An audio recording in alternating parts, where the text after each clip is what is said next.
काम कले मनीष पाप भार बुहई पचारती एबे गरुड़ प्रभु दियो बुझाई पाप ताप कोप कथाटी पक्षी राजन शुण गोटी गोटी करी कहती प्रभु श्रीनारायण केउ कर्म कले अचिरे हुए धर्म नष्ट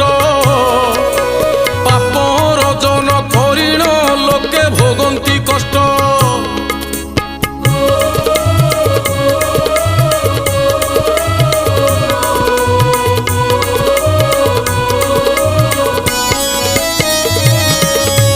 परधन प्रति मनरे जीए आशा रखती